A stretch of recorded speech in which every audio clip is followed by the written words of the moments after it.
Hey everybody, welcome back to another edition of Ask Ron. All right, Ron, this week we have from Janice Venesi from New Jersey. Hi Ron, I've been receiving emails from agents for about 2 or 3 years now and have been saving the emailed listings. I've gone back to the beginning years and discovered many are noted, expired, or withdrawn. I've looked up the tax records to see if they are still living in these houses, and they are. Would I be doing anything illegal or wrong if I contacted these people via postcard, yellow letter, etc. to see if they still want to sell their house? Absolutely not.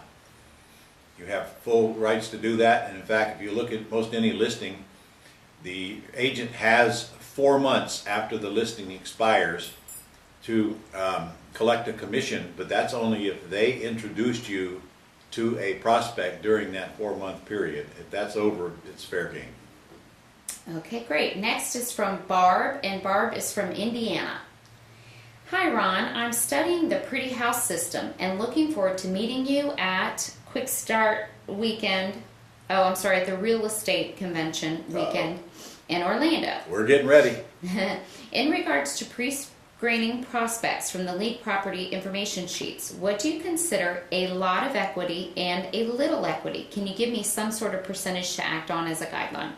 Well, if you look on the property information sheet over on the left, it says that if the loan is within $35,000 of the value, ask the seller, will you sell for what you owe on it?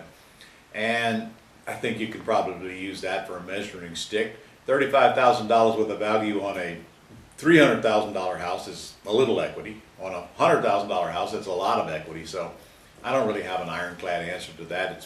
It's kind of a personal thing anyway. A lot of equity to me might mean different than a lot of equity to you.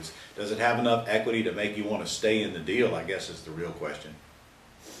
Okay, next is from D. Coate, and D is from Massachusetts. I'm so proud of these folks for telling us where they're from. They're getting much better. Yes. Okay, D says, hey Ronbo, how are you, my man? I'm cool, man.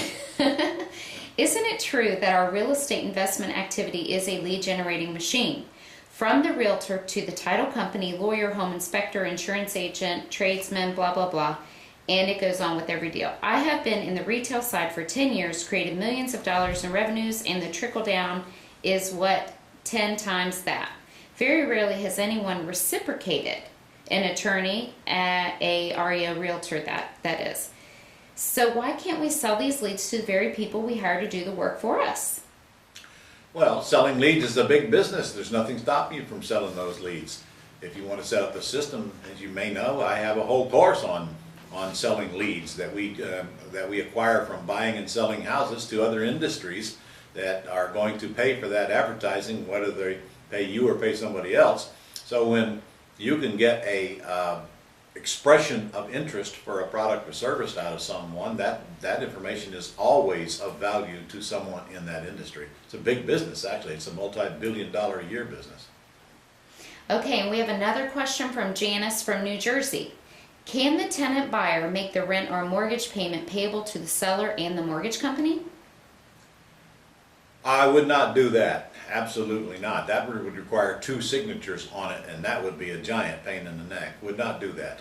If you're concerned that the seller is going to make the payment, then you can always set it up to make the payment to a third-party collection company, or escrow company as they call them, and then the escrow company will have written instructions to make the payment directly to the lender. That's the right way to do it. Plus, that escrow company will produce 1099s at the end of the year for both the payor and the payee, which is kind of cool. Now, somebody's taking care of that for you. So that's the way I would suggest you do it.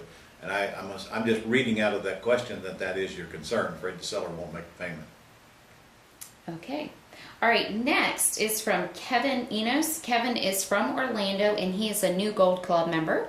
Hi, Kevin. And he says he's got 3 questions. If I take a house subject to where my LLC is the trustee and I'm the beneficiary, who actually is the landlord in the lease option with my tenant buyer? The trustee. Okay.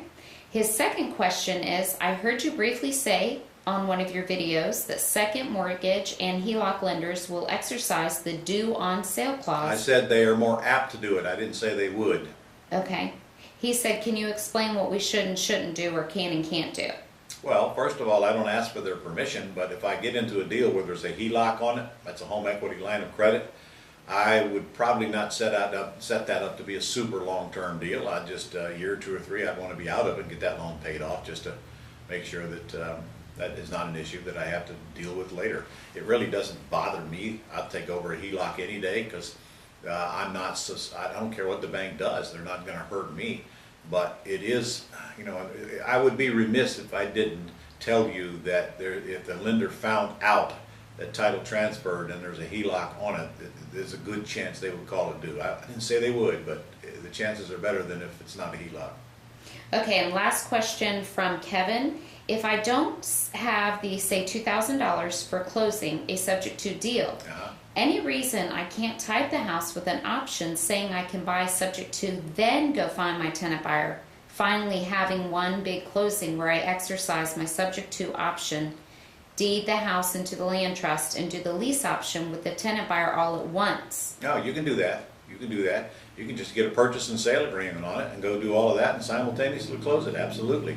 But remember now, when you're deeding it to your land trust, that's one set of closing costs. And so, well, that's okay. If you're leasing it out to the tenant buyer, then I assume you mean you're going to collect the money from the tenant buyer to pay the cost to deed it to your trust. Sure, that's just a simultaneous closing. There's no reason you can't do that. In fact, in most cases, I'd rather you go do that anyway, then you have absolutely no risk. But after saying that, there are going to be times when you want to get that thing closed, come hell or high water, because you got a great deal and you don't want to risk losing it. But if that's not the case, then find a buyer first, sure. Okay, great. All right, John Alexander, he's from Florida also, another Florida guy. Hey, John. If I am in the middle of an ongoing lease option deal, how do I prevent the seller's unexpected financial problems, a divorce, tax lien, property, or bankruptcy, from messing up my ability to give my tenant buyer clear title when he buys the house? Okay, well, if there's a problem while you're in the middle of it, then you just bail out of it and forget about it. If there's a problem after you've installed the lease option tenant buyer, then that lease option tenant buyer's agreement gives them the rights to protect themselves from any of that happening. The seller has a responsibility to deliver that clear title, and if they can't, well, then it's going to be a case by case, and the court will have to settle it if the buyer and the seller can't settle it before it goes to court.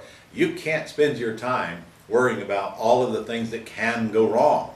First of all, it's in the seller's best interest to make sure that payment gets made. It is their credit on the line, and and all you can do is put the buyer in there and have the attorney do the proper agreements. There's no guarantees, and there's no way you can prevent people from doing stupid stuff in this business or any other business. Do the best you can, tell it like it is, get it in writing, have the attorneys close. That's all you can do.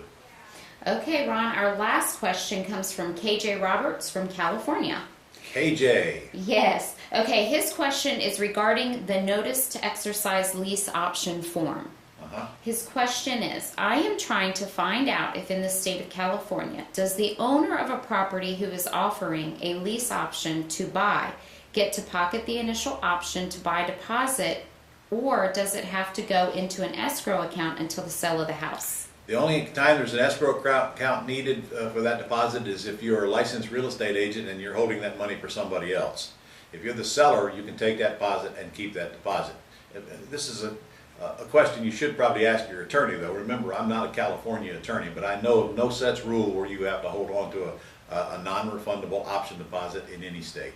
Okay, and he said the same thing with any additional amount above the rent. Does that go into escrow? No, that's your money. You do whatever you want to do with it. Okay. The leaseor often uses the option money or rent credit to cover any shortfall in mortgage payments, and if it's credited, if you exercise your option as a discount at the end of your lease.